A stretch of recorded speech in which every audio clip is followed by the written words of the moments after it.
Okay, I'll just BS the rest of whatever I'm going to talk about, Woo. like I usually do. All right. What, UBS? It's Commander Time! Welcome to Commander Time. We are a podcast about the Magic the Gathering format known as Commander. Whether you call it Commander, Elder Dragon Highlander, Elder Demon Highlander, Elder Dinosaur Highlander, or my personal favorite, Eldrazi Highlander. I'm Nate Burgess. Who calls it Eldrazi Highlander? I'm Dean Goody. I think I'm going to be on that train now. I'm Patrick Cipolla. Today we are... I call it Eldrazi Highlander. Today we are brewing Commander decks around legendary creatures from Battlebond. Except for me. Oh yeah. Well, Dean and I are going to do that. And Patrick will talk about something else. Dean does the 1-2 punch with Virtus and Gorm. Nate made Simic Superfriends with Pir and Toothy too, but really Pir is where it's at where it is. Patrick, what'd you do? I do what I do to commanders, only to Atraxa. Oh yeah. We got AtraxaBowl. Patrick built a black border undeck. Yeah. Kind of. Yeah, so we're recording this before GP Vegas and before AtraxaBowl, and Patrick's going to talk about his Atraxa deck. Yeah, I think that's what we'll talk about. It's a doozy. But first, Dean plugs his show on twitch.tv/questhouse, and he tells us what Questhouse is. Yeah, I'm going to do that right now. Sweet. So, my show is called Filthy Casual. It is a live stream show on Wednesday nights at 8 p.m. EST. And I pull on some random cool content creators. So far, I've pulled on cool content creators such as Patrick and Nate. Who else have I had on there? A bunch of people. Don Miner? Don? Yeah, Don Miner was my first guest. So these are all well-loved community content creators. And they come on and talk about what they do. And we discuss a deck that they built that they are particularly enjoying or have enjoyed. Yeah, you can find it at, as Nate said, twitch.tv/questhouse. And Questhouse is a company that my friend started, and he said, hey, come do a show for us. And I said, yeah, okay, I can do that. All right. So they're like hosting a variety of different Twitch shows on the Questhouse label? Correct. Questhouse is kind of like a television network, I guess. We have fitness shows, we have food shows, we have real estate shows. Nate, can you do an impression of... Yes. Real estate!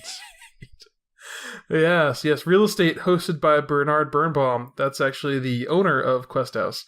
And if you don't love that commercial, as comes up on the Elder Dragon Statesman podcast, what the hell is wrong with you?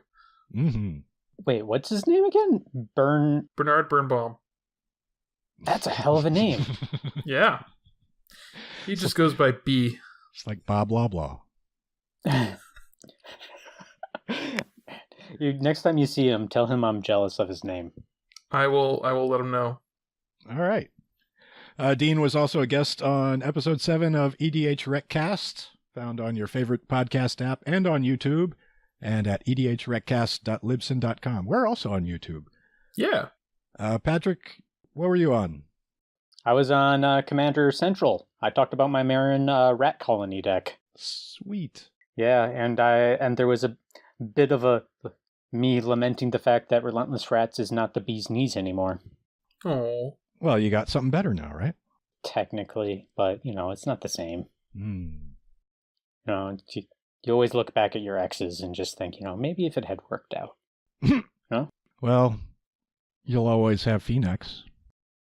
I think I might end up picking one up at GP Vegas, if I'm going to be perfectly honest. I might have one for you if you want one. Oh. It's not foil though. It's just a regular old Phoenix. Well, that's okay. I only have 2 foil Relentless Rats anyway. Uh-huh. All right. I was also a guest on Dean's show, and I was on episode 5 of EDH Recast talking about the pre-Battlebond partner commanders. We all wrote some articles lately reviewing different cards of the Battlebond set on EDH Rec. Is that right? Yeah, we did. Yeah, we all did. I had multicolor. And anything else for the pre-ramble here? Baba Booey, Baba Booey, Baba Booey. You guys check out any other content creation stuff recently? Do we want to talk about Shadowborn Apostles or? I'm always down to talk about them a little bit. Just throw it in there. Yeah, Dean is known for having a Shadowborn Apostles deck.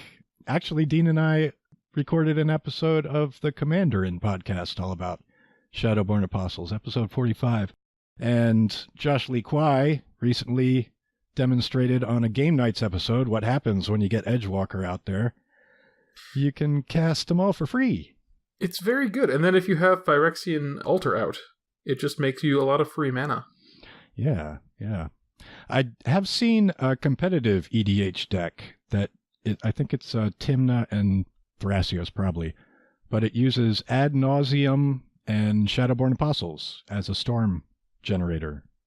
That makes a lot of sense. So before you do this, you can cast Aetherflux Reservoir, but the key is you cast Ad Nauseam, you draw 30 Apostles, because of the mana curve of your deck. If you have 30 Shadowborn Apostles in there, you can draw a lot of cards with Ad Nauseam before you die from Ad Nauseam. So you draw 30 Apostles, you play Edgewalker, you play 30 Apostles for free, and then if you had Aetherflux Reservoir out beforehand, then by now you have 400 life and you can kill everyone. Or you cast Tendrils of Agony or Bitter Ordeal and just storm everyone out. Yeah, that sounds pretty nasty. My deck is also basically a storm deck, but I use Blood Artist in place of Aetherflux Reservoir. Yeah, that can do it. Yeah, and whoever's at, like 2 life. Yeah, they have to have not a lot of life for me to go off. Oh, that's a Athreos specific trick, though. Correct. Yeah. So I guess Zulaport Cutthroat could be another finisher. Yep, that's in the deck along with the Falconwrath Noble, which is the flying blood artist. Oh, yeah. Mm-hmm. Okay. Let's do a patron shout out for Brian Todd. Thanks, Brian. Thank you. Yes. If you like our show and you aren't able to support our Patreon, what you can do is like, subscribe, download, give 5-star ratings, or however the most stars is, or whatever unit they use on whatever platform you consume these words. If you don't want to do that, then you can like, subscribe, etc. to the Scrap Gals podcast. It's run by 2 fine Canadian ladies, and they talk about making scrapbooks. Give them 5-star ratings. Mm-hmm. Yeah, I'm not advocating that anyone throw a few bucks at their favorite offshore click farm so that they can make a few thousand accounts to give the Scrap Gals podcast even more 5-star ratings. But we can all agree that it would be hilarious. I mean, bad. It would be bad if someone did that.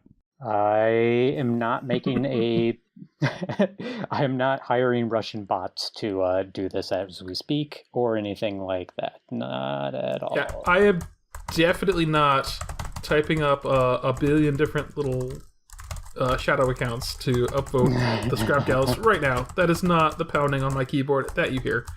Sweet. What's your top card? Okay. What's the top card? We're picking the top card of Battle Bond. And what's the category this time, Patrick? What is the most 2-headed card of Battle Bond? Okay. We're letting Patrick pick this? Seriously? 2-headed? Yeah, we rotate the picks. That seems tough. We rotate the picks. So what does that mean, the most 2-headed card? I don't know. It's a 2-headed giant set. Pick something that fits with it. Okay, so what did you pick? I chose Evil Twin. Okay. Because it is 2 identical heads. Yeah, there are 2 heads in the art, and they're probably the most identical heads in the set. But one of those heads is evil, so not quite identical. Well, you can't really see the inside. Yeah, I'm actually now looking at the art. I'm kind of disappointed one of them doesn't have a goatee. Because the one with the goatee is always the evil one. Right. It's too easy, Patrick. I just saw that Star Trek episode yesterday. Actually. Dean, what'd you pick? I had to go with Switcheroo. So this has a little head-to-head between a turtle and a dragon switching minds.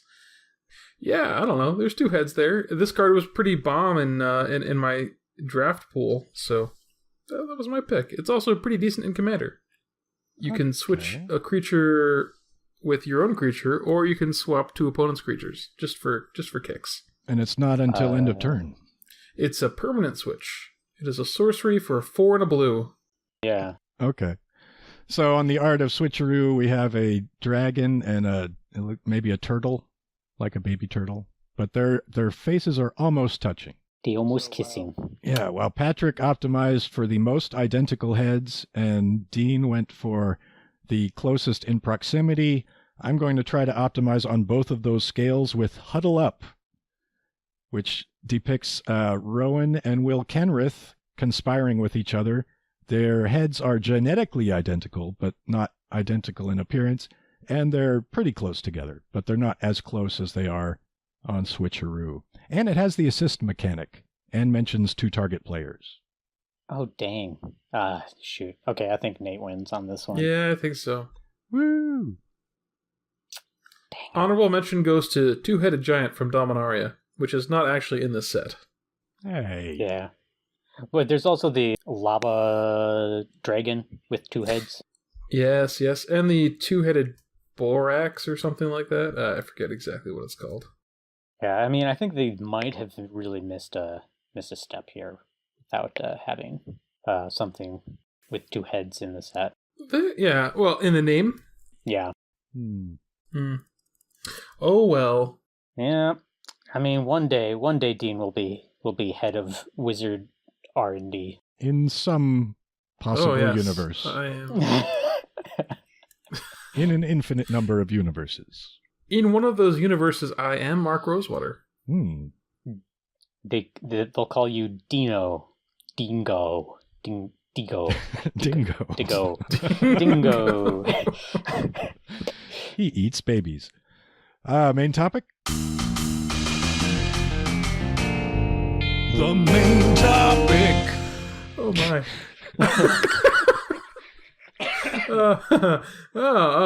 Battle Bond brews. I actually live brewed Virtus and Gorm on Filthy Casual. We were supposed to have Ryan of the Commander Cookout podcast on, but he had a technical issue and involving time zones. Another event going on. It was, Canadian time zones are complicated to convert into American time zones, so we didn't quite get him on the show, but we did. Well, actually, that's not true. We had a brief little pop-in, but he wasn't there for the majority of the show. So we had a live brew of Virtus and Gorm. Virtus is a 1/1 Azra assassin for 2 and a black. It partners with Gorm. It's got Death Touch, and whenever Virtus deals combat damage to a player, that player loses half their life rounded up. Gorm the Great is a 2/7 giant warrior for 3 and a green. Partners with Virtus, has Vigilance, and he must be blocked if able, and Gorm must be blocked by 2 or more creatures if able.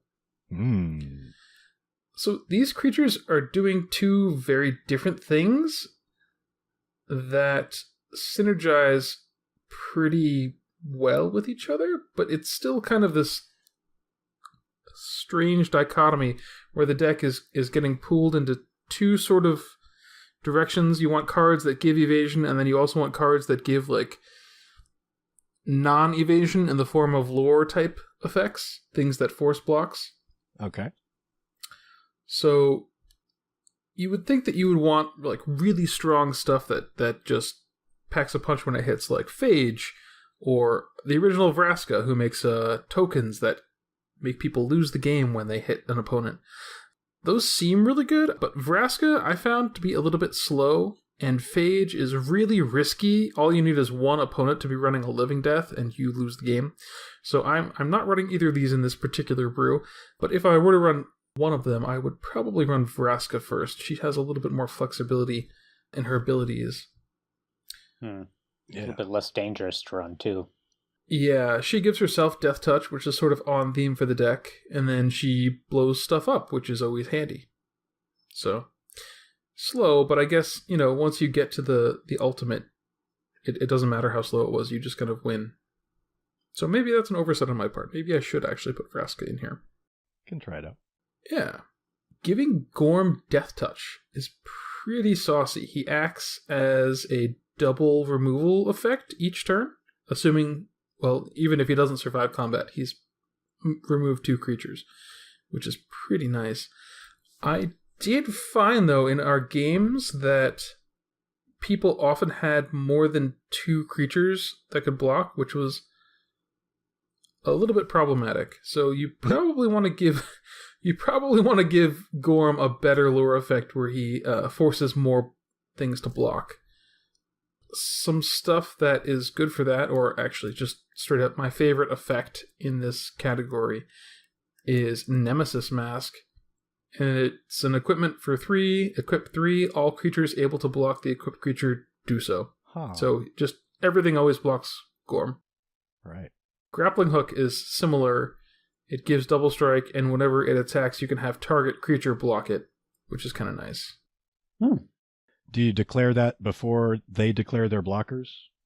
Yes, you do. It's an attack trigger, but the creature that you force to block counts as one of the 2 creatures that must block. Okay. Yeah. But it's kind of nice because sometimes people will have a couple of tokens or just some smaller things that they don't care about, and they have their one big thing sitting over here. And with Grappling Hook, you can make that one big thing block Gorm. Cool. Yeah.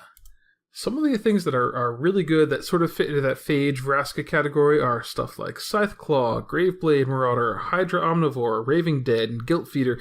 These are all things that kind of mimic Virtus. They deal a lot of damage when they get through, but they do have to get through. Raving Dead and Scytheclaw in particular are exact mirrors of Gorm, where they force an opponent to lose half their life. Hydra Omnivore is cool because it hits everyone. Guilt Feeder and Graveblade Marauder both deal damage based on the number of cards in a particular player's graveyard. So, those are all pretty nice. And then, how do we actually win with the deck if we're always having our opponents? Isn't there a paradox in this? Is it Zeno's paradox. Zeno's paradox? Yes. You're always halfway there. Yeah. Then you never get there. Quite getting ahead. Well, Whoa, effects... halfway there. Okay. Living on a prayer. Yeah, okay. That was a musical interlude brought to you by AtraxaBowl. Yeah, I didn't do it. Archfiend of Despair and Wound Reflection are pretty essential for this kind of a deck. You can drop them after combat damage has been dealt already and just kill your opponents on the spot. Stuff like I just named off, Virtus, Scytheclaw, Raving Dead, they deal half damage, so they've taken literally half of their life is gone, and then you drop Archfiend of Despair or Wound Reflection, both of which say at the end of the turn, each opponent who lost life this turn loses that much life again, essentially. So if they were at 40, they go down to 20, they lose another 20 at the end of the turn. It's pretty disgusting. I won our second game off of Archfiend of Despair, actually. Yep. Another sweet card that synchronizes well with Wound Reflection, Archfiend of Despair, but isn't quite the same as Virtus and those sort of effects, is Tree of Perdition. You can tap it and exchange its toughness with an opponent's life total, and the tree's base toughness is 13. So if someone is at 40 and you tap it, and their life total becomes 13, they've just lost 27 life, and they will lose 27 life at the end of the turn again, killing them. Oh, you could kill him with Sorin Markov, too. Yep. Sorin Markov is a good effect. You can't run the Sphinx that does the same thing in the deck, but that would also synergize well with those 2 cards. One of the major problems I had with the deck was keeping Gorm on the table. I think I need to tweak this list and add a few more things like Nurturing Licid and Darksteel Plate. Nurturing Licid will regenerate the creature that it's enchanting. Look up Licids. They're real weird, but they're super cool. Oh, don't even get me started on Licids, man. They break so many of, like, they had to like add like a page worth of rules just to make them work. Yeah, they were the OG bestow creatures, sort of. Very, very strange, very cool. And then Darksteel Plate just straight out gives indestructible. You really do need Gorm to stick around, so I recommend stuff like that. And then really anything that has like an infiltrator ability, stuff that does something when it hits, like Caustic Wasps or Ashling the Extinguisher. Anything like that is just nice because Gorm is going to be still soaking up those blockers, and you're running some other evasion in the deck, so it's likely that those things are going to get through and do what they're supposed to do. Things with the Menace are also super nice because Menace is just better with Gorm out. So if you're looking through text boxes, you might look for the words when and combat damage to look for triggered abilities, the infiltrator abilities that Dean's talking about. Yes, you might look for those things. So that's sort of my deck in a nutshell. You can find this deck on Twitter. I tweeted this after I brewed it. You can find me at Grubfellow. All right. It's very effective. It's fast. It's faster than I thought it'd be. Yeah, it's much faster than I expect. It is pretty fast. When it works. When it works out, yeah, it's pretty fast. All right. For my deck, I built Pir and Toothy too. But Toothy is just there in case you can't already win the game with what you have in your hand with Pir. And you can probably do that. So yeah, Toothy is plan B. It looks a lot like a Vorel of the Whole Clay deck. So Vorel is a human merfolk, and he's also in Simic colors, and he can double the amount of counters on an artifact or a creature or a land. And if you're wondering how a human merfolk happens, the movie won the 2018 Oscar for Best Picture. Which is, it's true. Congratulations, right. Guillermo del Toro. You deserve it. Mm-hmm. He sure certainly does. He does good work. So in a Vorel of the Whole Clay deck, you're going to see a lot of things with abilities like Graft. Graft is a very good one. It's when creatures come into the battlefield with counters on them, and then when new creatures come in, you can move a counter over. And with Pir out, you're going to move a counter and get an extra counter. Because I didn't even read Pir yet. He's Pir Imaginative Rascal. 2 and a green. He's a 1/1, which isn't much, but he's a legendary creature human. He partners with Toothy Imaginary Friend. When this creature enters the battlefield, target player may put Toothy into their hand from their library, then shuffle. But if Toothy's in the command zone, then you can't do that. If one or more counters would be put on a permanent your team controls, and if it's just regular commander, then your team is you. That many plus one of each of those kinds of counters are put on that permanent instead. You might think this is like a hardened scales, but actually, if you ignore the combat side of it, I think this guy is better than Atraxa when it comes to counters. Yeah, he's kind of great and gross. Yeah, you get him out sooner, and you get more opportunities to get extra counters. Mm-hmm. So, yeah, I was talking about the Graft ability. So you have a creature with Graft, then each new creature that comes in, you can move a counter on it. And you get 2 counters, which is pretty good. There's also the Evolve ability, but that's pretty underwhelming because it's not going to trigger as many times as you think it will. Level up is possible. We did have a game I was playing with, is it Perry? Yeah. Okay, yeah, I was playing with Perry and Patrick, and I had a Kazandu Tusk Caller, which is the Raquel Welch that taps to make elephant tokens. Yeah, that got to level, like 500 really easily? It got up to level enough pretty fast. Just level enough to start spewing out elephant tokens. You might think about Devour, but I don't like it in this kind of deck. It's decent with Toothy. Probably is decent with Toothy, but I don't think I really even cast Toothy very much. No, I mean the reason why Devour doesn't work so well is you're investing so much resources into building up your creatures incrementally to just like throw that all away. It just like kind of is the antithesis of what you're doing. Yeah, so the Devour ability requires me to sacrifice creatures in order to put counters on something, but the creatures I'm going to be sacrificing probably already have a lot of their own counters, and unless I have something like Rayhan, Last of the Abzan out, I can't save those counters, and they go away. And the best creature with Devour, one of the better creatures in your colors with Devour is Skull Mulcher, which just draws you cards, and you're doing that anyway. Yeah. So. Yeah. So while Pir is not Atraxa, Proliferate is still good.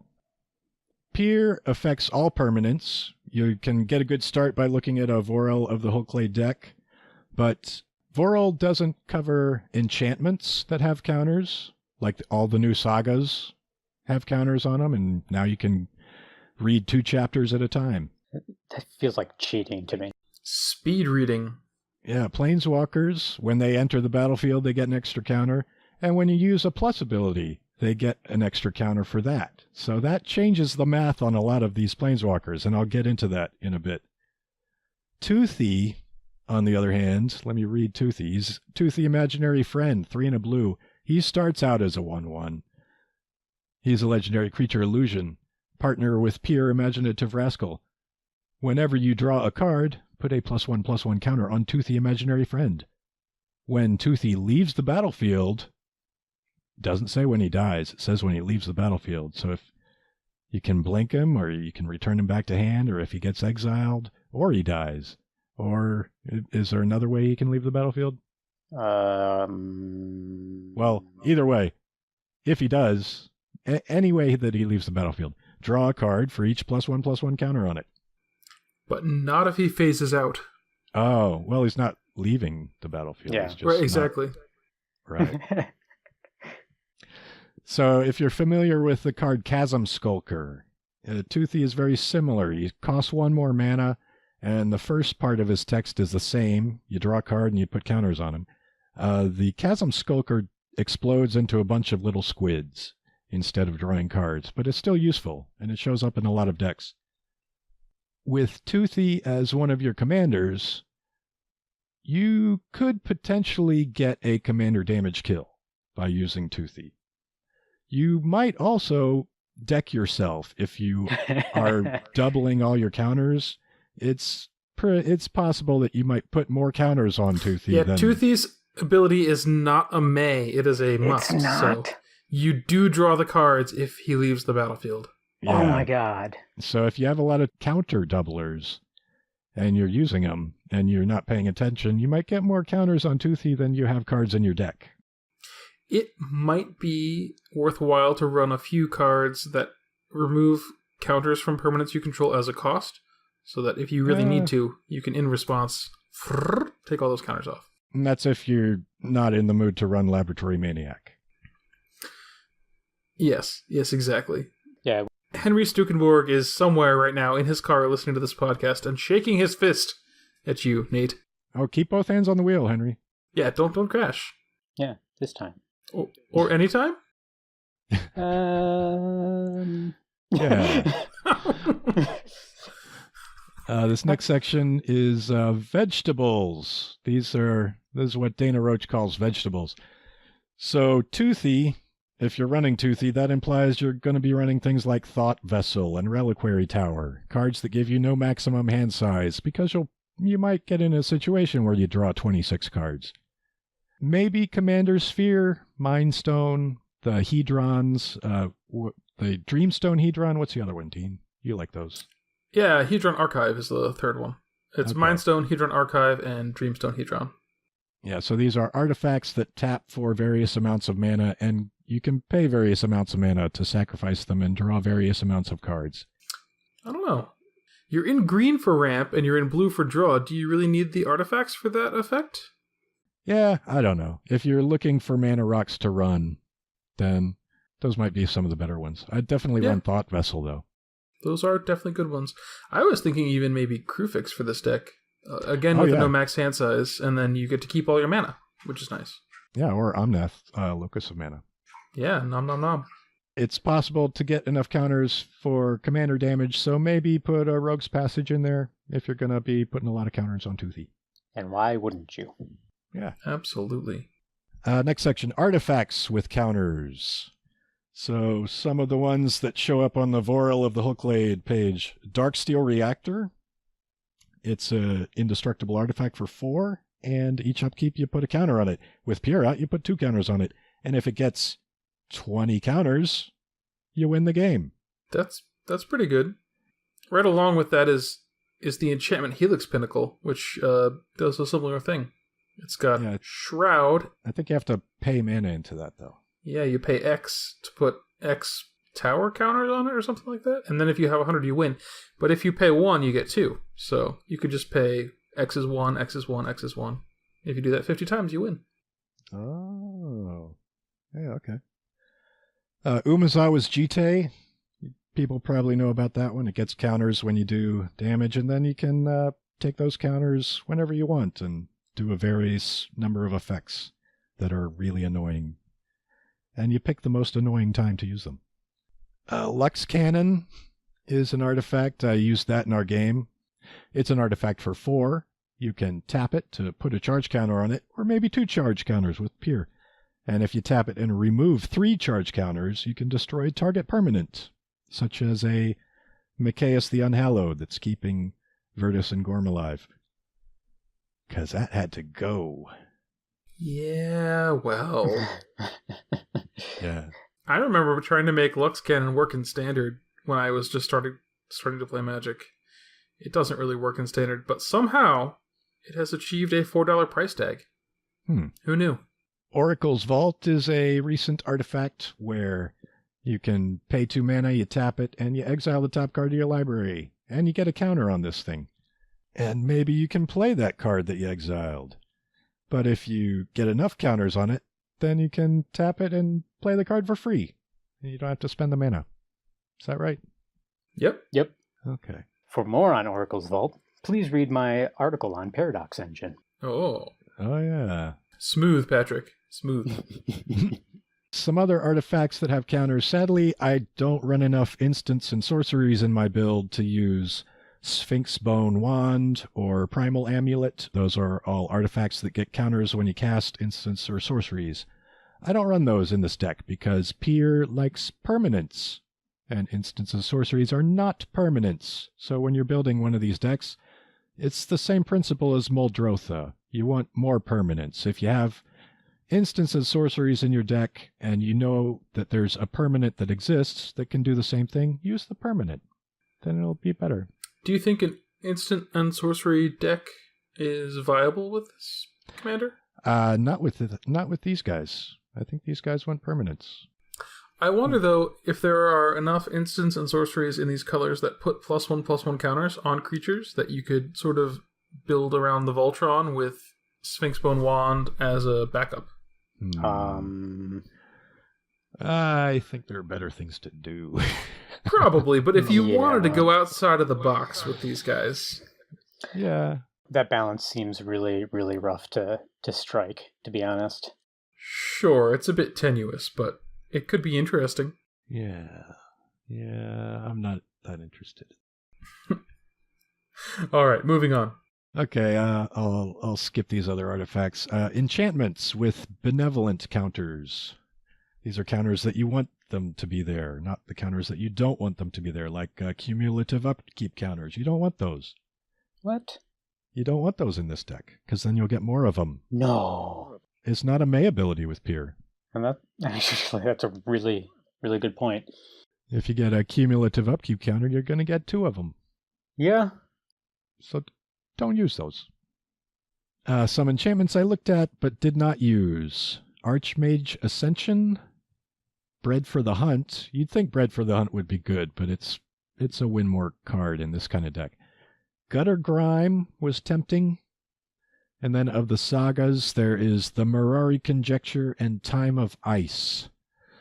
Now, as far as the ones that I did use, As Foretold is an enchantment. It accumulates counters, and it lets you cast something for free each turn. Each one of your turns. Is it each one of your turns or each turn? Each turn. Oh, Yeah. it is each turn. Yeah. It is each turn. Okay. So each turn, you can cast something for less than the number of counters that it has on it.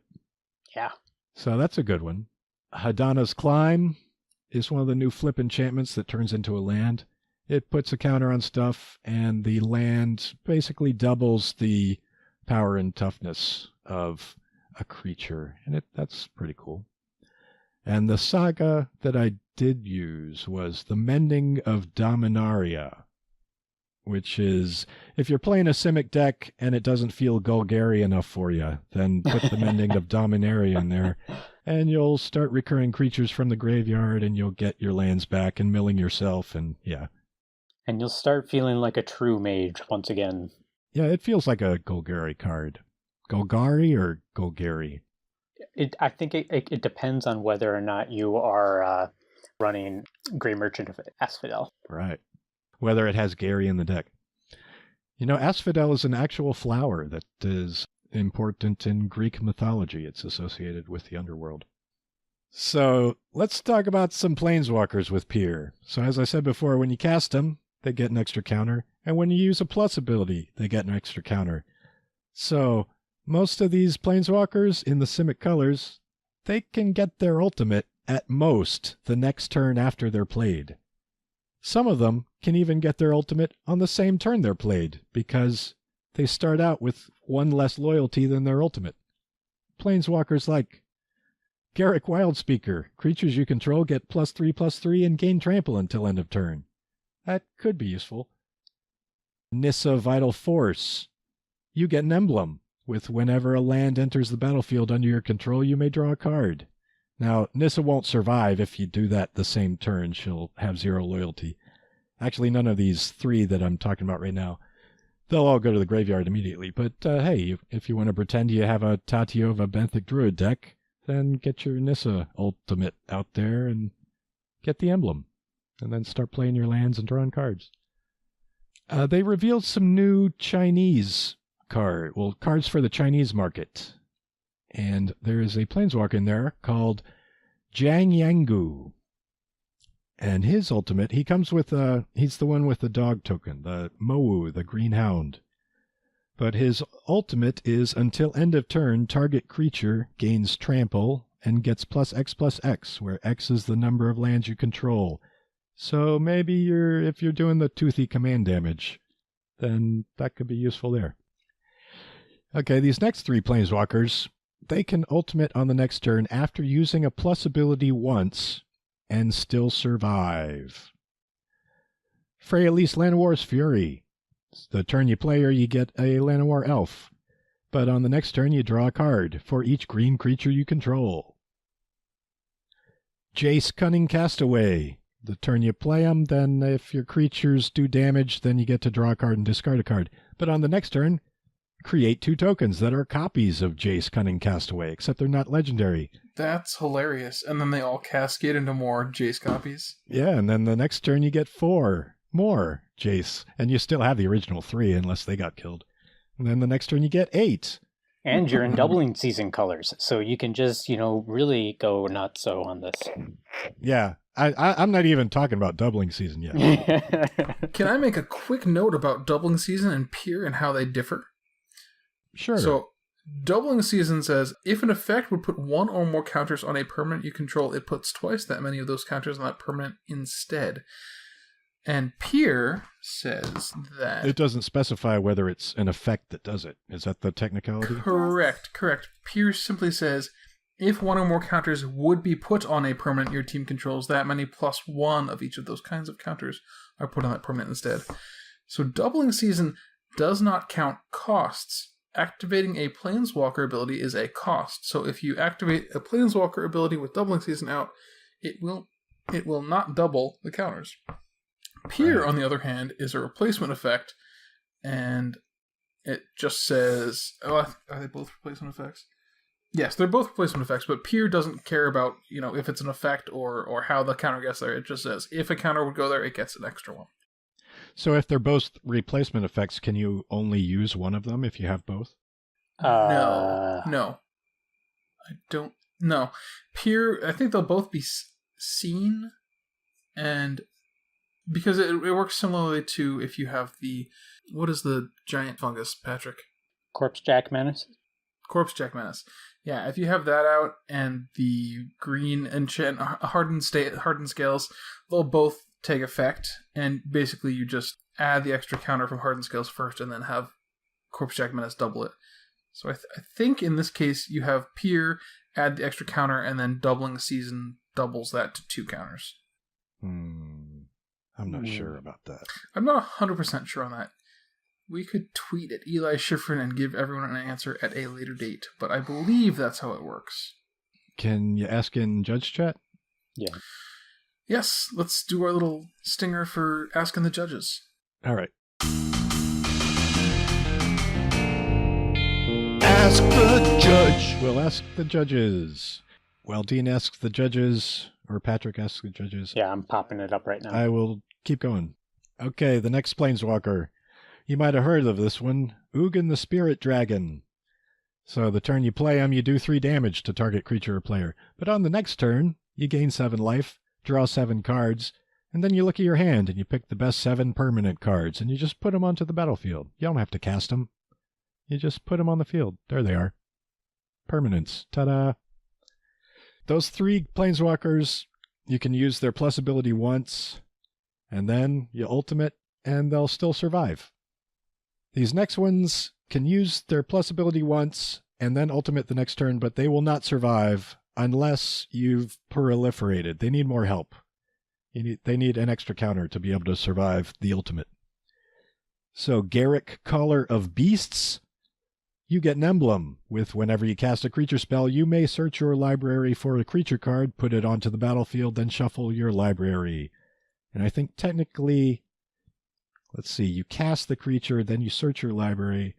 So the creature that you search for from your library, that enters the battlefield first in case it matters. Is that right? You get an emblem with when you cast a creature spell, you may search your library for a creature card, put it on the battlefield. Yes, it does. It's a cast trigger. The cast trigger will go off and resolve before the creature spell resolves. Yes. Okay. So you look through your library, you find your Master Biomancer, and you put him on the field, and then the creature that you actually cast comes into the battlefield and gets some counters from Master Biomancer, which becomes more counters with Pir. Hooray! Counters for everyone. Mm-hmm. All right, we have a ruling. Go ahead. All right, so because they're both replacement effects, you can either double it and then add 1, or you can add 1, then double it. I was correct.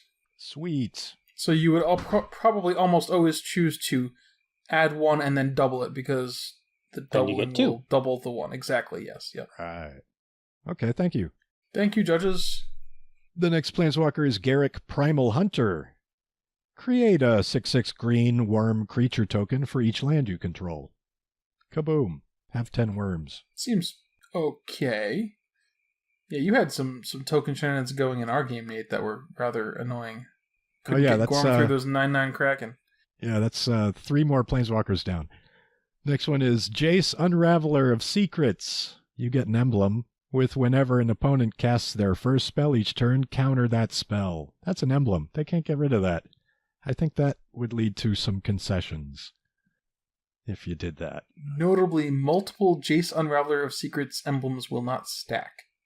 Right. They all count your first spell. Right.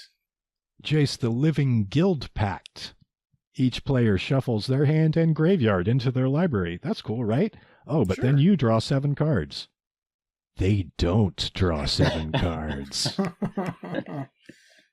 That's mean, Nate. You wouldn't do that, You draw 7 Nate. cards? They don't. You wouldn't do that. I had the opportunity to, but I was overloaded with 26 cards in my hand. What, you didn't want 7 new ones? Go down to just 7? Yeah. Kiora the Crashing Wave. You guys saw this one. Oh, gross. You get an emblem at the beginning of your end step. Create a 9/9 blue Kraken creature token. Every single time that went off, I thought to myself, at least it's not the fight one. At least it's not the fight one. And then it was like, it just overwhelmed me. Yeah, if you can proliferate, then you can get the emblem, and then she survives, and then you get more emblems. Maybe you get 5 emblems. And if you have doubling season out, you get 2 Kraken. Right. Stop it, Nate. Stop it. Maybe you get 5 emblems. The next Planeswalker, Will Kenrith, this new guy. You get an emblem whenever instant or sorcery copy it, may choose new targets. Yeah. So those are the planeswalkers that can ultimate within one turn of being played with Pir on the battlefield. Now, the average EDH rec deck that has the Chain Veil in it, the average deck has 15 planeswalkers.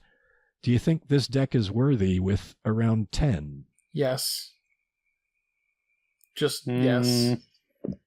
I think if you went heavier... Actually, no, I don't think it is. No? How many planeswalkers activate once and then you can alt with Pir out? With Pir out, let's see, 1, 2, 3, 4, 5, 6, 7, 8, 9. Yeah, maybe it's worth it then. 9 of them can ultimate the next turn. Yeah, okay. So with the Chain Veil, they can ultimate much quicker. Yeah, it's probably worth it. Okay. And if you look at competitive EDH decks, if you're running the Chain Veil, you're probably going to run Teferi Temporal Archmage to do some crazy Planeswalker shenanigans. Well, that's just a 2-card combo is what it is. Yeah. Because he'll untap the Chain Veil as one of his abilities. And activate the Chain Veil again. Yeah, and he'll untap some lands or mana rocks so you can get the mana to activate the Chain Veil. So, yeah, that's pretty cool. Pretty cool. I don't know if it's necessary. You might already be winning at that point.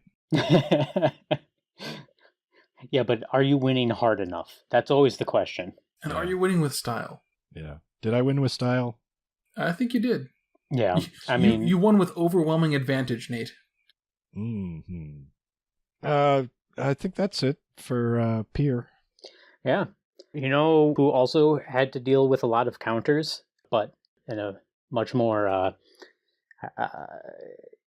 how should I say this? How would you say it, Nate? It in a way that is... Okay, I'll just be frank here. I didn't deal with +1/+1 counters. So for the AtraxaBowl, for those who don't know, is a whole bunch of podcasts and other content creators are going to duke it out playing Atraxa decks. And Nate decided that he didn't like my idea of forcing our deck to run Armor Thrall. And longtime listeners of the show will know that I have probably I would consider it a healthy obsession with Armor Thrall. There's nothing healthy about your obsession with Armor Thrall. I'll have you know that there is nothing wrong with Armor Thrall. He's just not particularly good. And the art's bad. There's 4 arts. Yeah, So- well, they're all Yeah. equally not good. Yeah. Anyway, to explain Armor Thrall, it's a 2 and a black for a Thrall, a 1/3, and he has tap, sacrifice Armor Thrall, put a +1/+2 counter on target creature. So I decided to make a deck that was about Armor Thrall and Armor Thrall effects. So if you don't know, there was a time in Magic history before there was Oracle text. And they were very loosey-goosey with what kinds of things that they would do, including putting weird counters on things. So I decided to find as many of them that I could that weren't or couldn't be errated to +1/+1 counters, largely just so I could just kind of mess with everybody else at the table at the AtraxaBowl. All right. So, fun fact about +1/+1 counters, they are negated by -1/-1 counters. You know what does not get negated? Other weird non-standard counters? Exactly. +1/+1? Exactly. Okay. Like +1/+2. Or here's another one, Essence Flare. It's a enchantment aura for blue that it reads Enchant Creature. Enchanted creature gets +2/+0. At the beginning of the upkeep of Enchanted Creature's controller, put a -0/-1 counter on that creature. So it's a really slow kill spell. Right. And like a giant oyster. Yeah. Or here's Black's version of Essence Flare. It's 2 black for Tackle Maggot. Tackle Maggot. Yep. At the beginning of the upkeep of Enchanted Creature's controller, put a -0/-1 counter on that creature.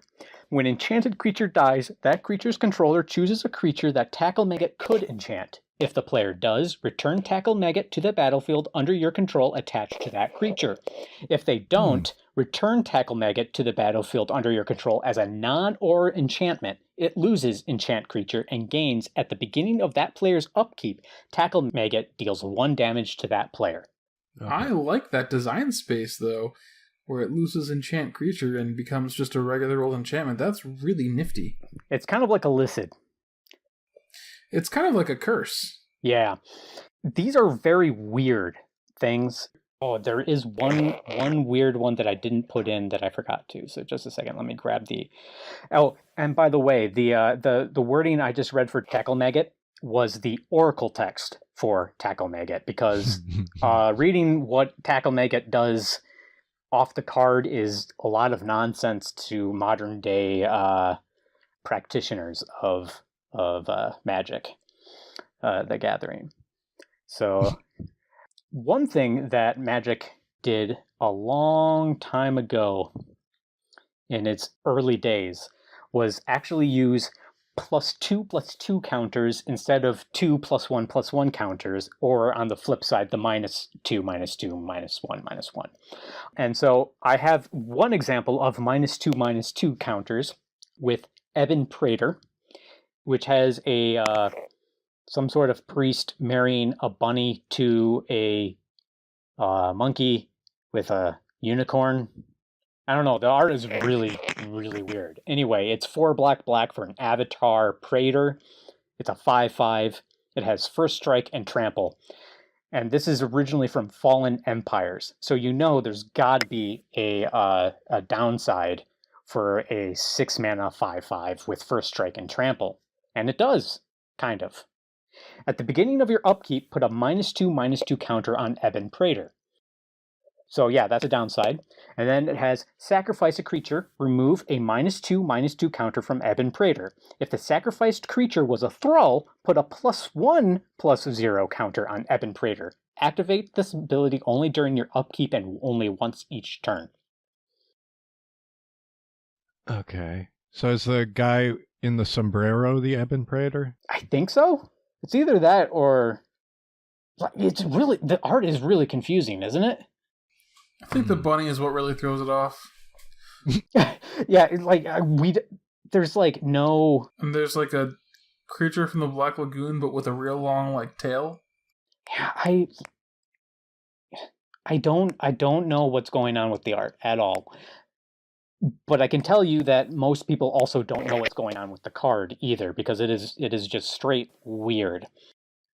So the thing about this is my best friend Perry, who was mentioned earlier, he too is a weird deck builder extraordinaire, much like myself, and he also knows more cards than I do. So when I decided I wanted to build Armor Thrall deck, he was like, "Hey, here's a whole list of cards you could use." And I was like, "Great, this saves me a lot of time."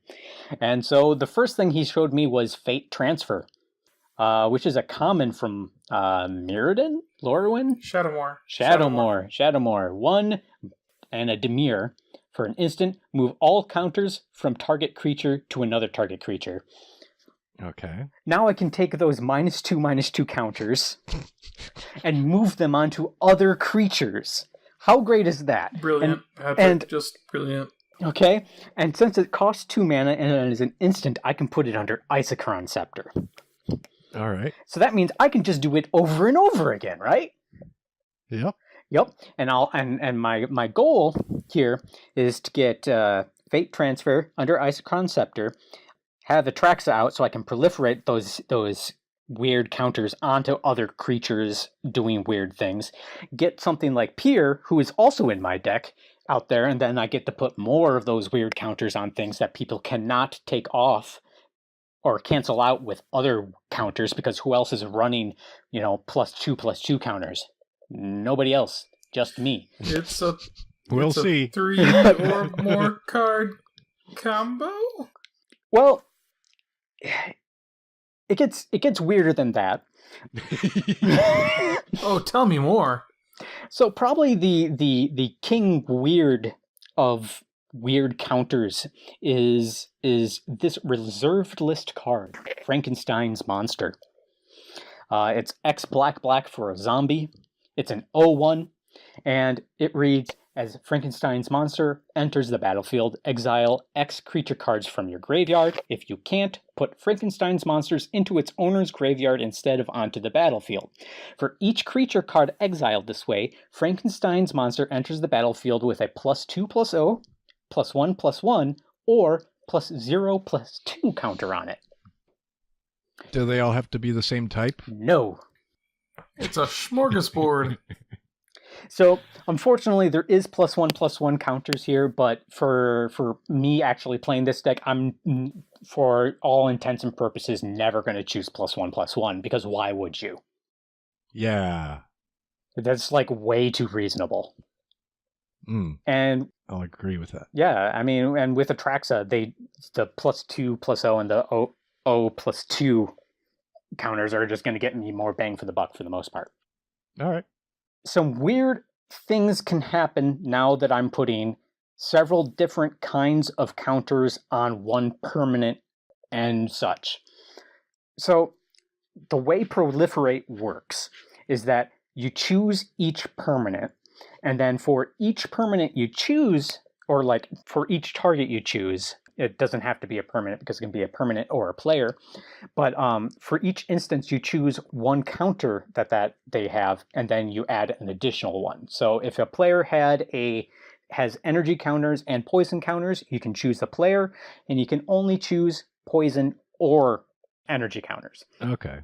So you have to pick one category of counter. Exactly. Per target. Per target. So if you have the Frankenstein's Monster and you have a +2/+0 counter and a +0/+2 counter, you can only choose one of those two to proliferate trigger.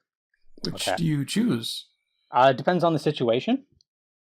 Also, whether or not I have Fate Transfer. Right. Because remember, it's move all counters. So it's not just one of them, it's all of them.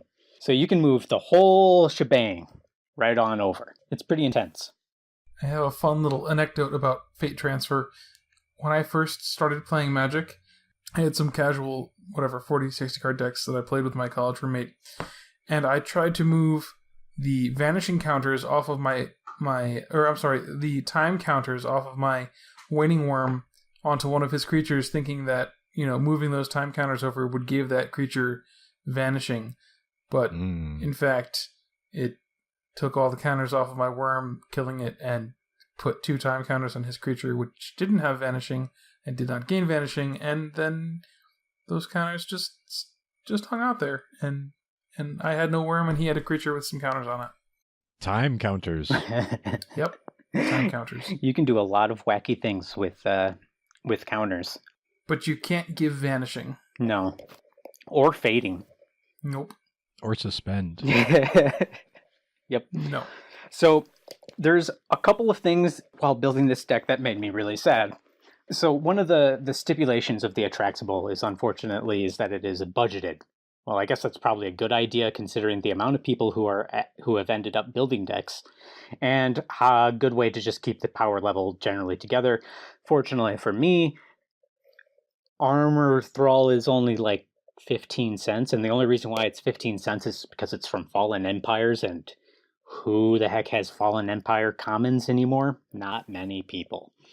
So that does mean that while I was looking for budget options for like something like Doubling Season, I wanted to do things like Primal Vigor. Primal Vigor is just Doubling Season for everybody, right? So that sounds great. Except for But no, they're actually really specific and say +1/+1 counters. Oh. I am so disappointed. Yeah, that's really annoying. Yeah, and speaking of other disappointments, it's Bioshift. Yeah, I know. +1/+1 counters. That is my friend's Perry's one of his favorite Atraxa finisher combat tricks is Bioshift. Yeah. Yeah. Okay. Because it's he'll have like some big old dumb creature coming out, and he'll just And you'll block the big dumb creature, and you'll let the whatever like 1/1 Gyre Sage, 1/2 Gyre Sage or something through, because that thing isn't going to get big anytime soon. And then Bioshift dead. And Bioshift just moves the +1/+1 counters. Right. From target creature onto another target creature. It doesn't do the +2/+0 counters. Yeah. The -2, -1. -3 counters. Yeah. So the deck is kind of built around doing weird shenanigans with that kind of stuff, and unfortunately there aren't actually a lot of cards left that have managed to live through the Oracle text. And so I had to find some other like fun things to do in the meantime. So other fun includes are the Mugens, which I'm hoping to hardcast from my hand.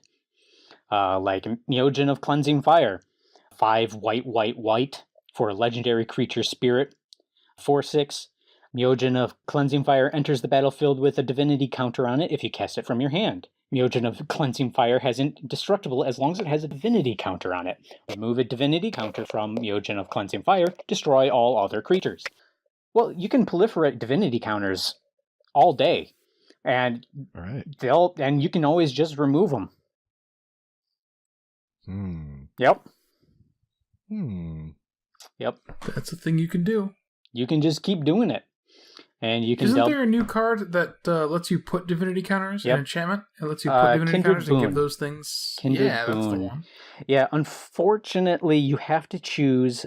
You choose a creature type, and then all creatures that come into play under your control, they get a divinity counter and are indestructible. But that doesn't do anything all that interesting for the... Like, you can't remove them for an effect or anything like that. Praetor, Thrall, Zombie, Werewolf. These are all things that do not share creature types. So I just chose to ignore that particular card entirely. Yeah, it did make me a little sad that I couldn't just drop it in there. How did this deck do, Patrick? Well, it turns out when I first built it, I put in all the ramp in the world and no card draw. Which didn't work out great. I have since taken out almost all the ramp and put in almost all the card draw I could. Oh, you see, you overcompensated in the other direction. Yeah, I didn't cut all of the ramp though, so I'm still okay on that front.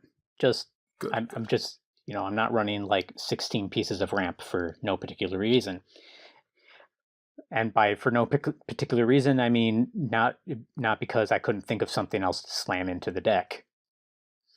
That's the reason why I originally had all the signets in the deck, is because I couldn't think of 5 or 6 cards to put more in there because they needed to care about weird counters. Right. Yeah. So now I got more card draw. I got all sorts of untapped shenanigans that I'm gonna try, and then I got some cool enchantments that I'm really looking forward to actually playing. And I don't want to spoil the surprise for a Mr. Burgess who is listening in. Although he has seen the deck list, but I don't think he has actually comprehended everything he's seen. Oh, probably not. No. It's it is incomprehensible sometimes. This is as close to my no turns deck as I've gotten in a while, so I'm pretty excited to actually be able to play this. This actually seems more workable than my no turns deck, so I'm excited to really annoy Max and Dana and especially Max and Dana and the CCO guys and Jumbo Commander and I mean to a lesser extent you, Nate, because you already know what I'm up to. So you'll understand when I'm telling you that my Atraxa is, I don't know, like some weird number like a 620 or something like that, and you're just like, why are there 6 different dice counting things? And I'll just be like, just forget about it, okay? I think you'll tell them to just roll with it, Patrick. Yeah. I'm also secretly hoping everybody will just ignore me because I'm doing some weird combo-y thing that doesn't seem to be actually accomplishing anything. That's kind of my secret hope. Have you ever had anyone scoop to your decks just because they didn't understand them? No. They usually wait for me to self-destruct. That's fair. Mm-hmm. Well, yeah, they get curious and they start watching. Yeah, they're like, why are you doing this? And then I'm usually mumbling, oh god, I did this all out of order. What am I doing? Frankenstein's monster, that's from when? What does it do? What? You're running how many creatures and you need to exile creatures from your graveyard now? Okay. And all your creatures are important to this really huge combo that you're trying to pull off, so exiling them makes no sense whatsoever? Yeah, that's what I'm doing. Yep, I'm putting myself in a much worse position every single time I cast Frankenstein's monster. And that's why Patrick runs Pool from Eternity. From time to time. Not in this deck. But maybe. Maybe one day. Does that fit on an Isochron Scepter? It does. It does. Yeah. Oh, you broke it. You broke the card.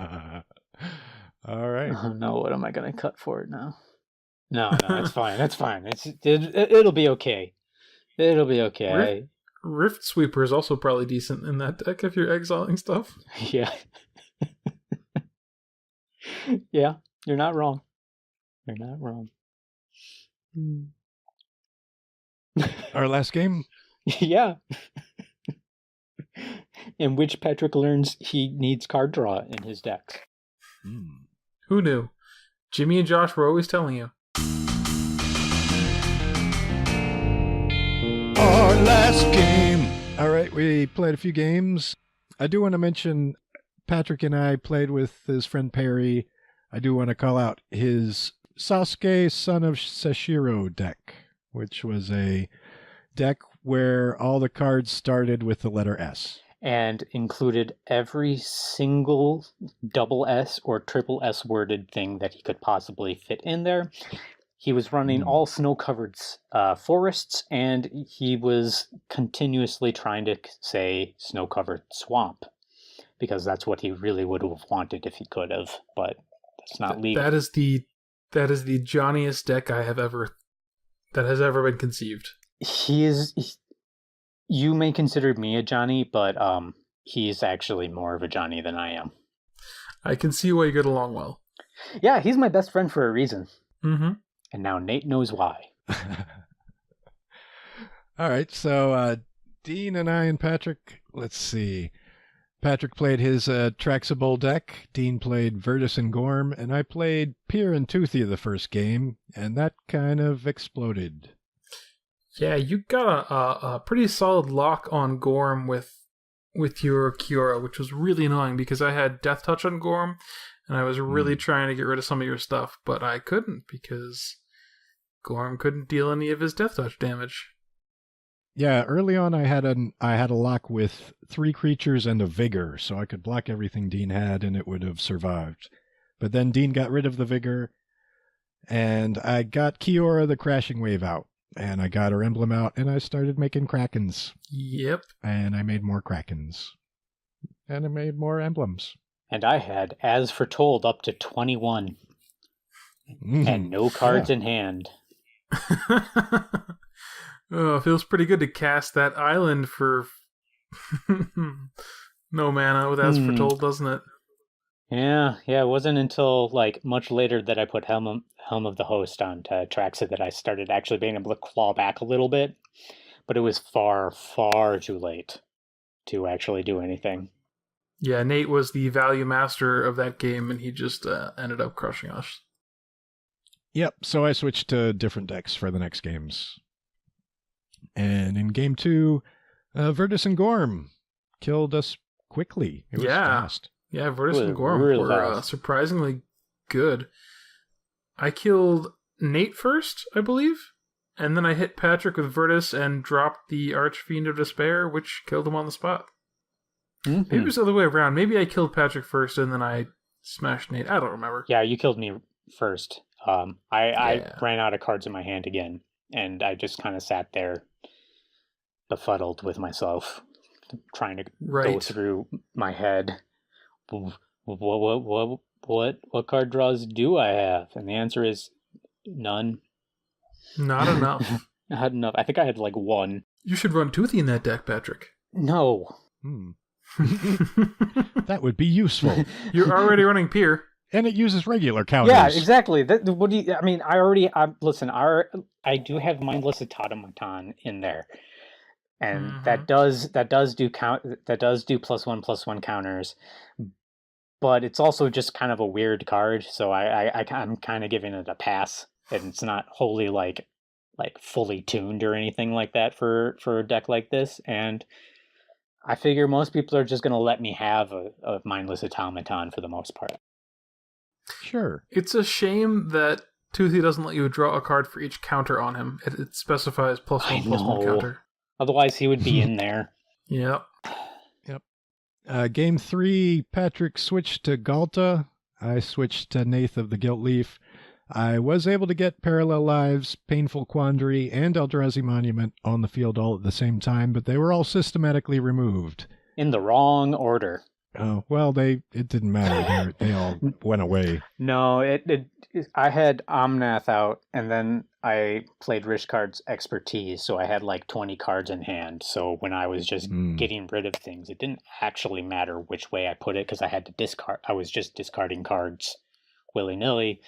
And I like Galta. He's a good stomp deck. Yeah, Galta's pretty cool. I fell asleep during this game.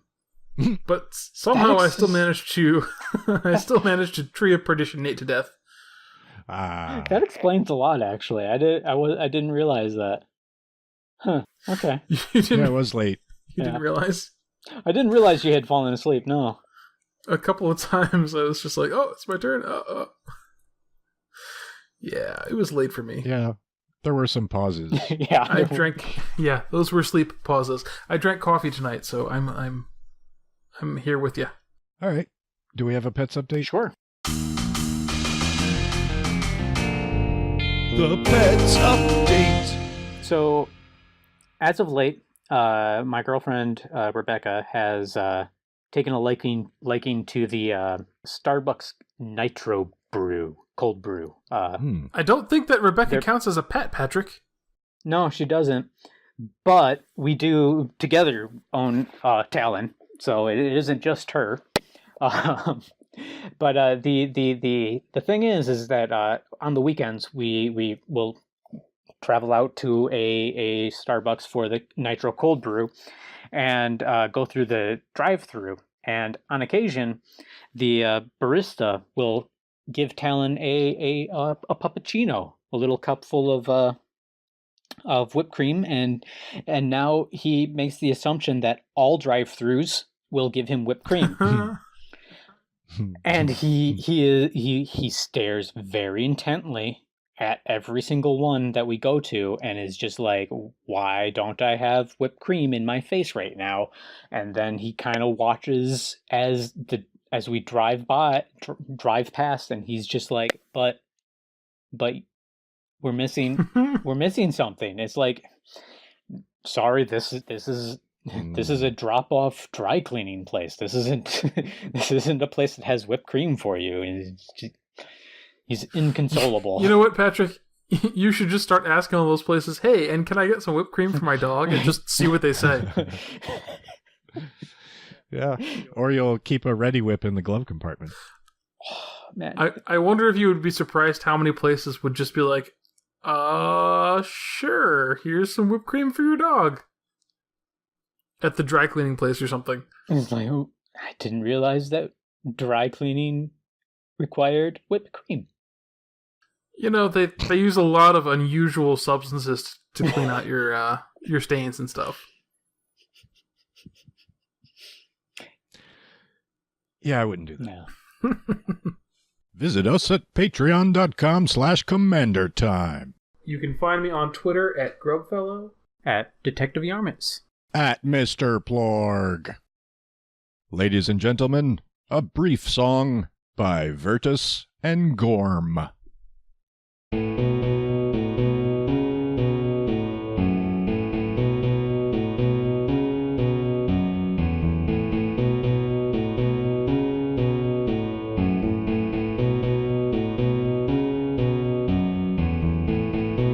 Virtus strikes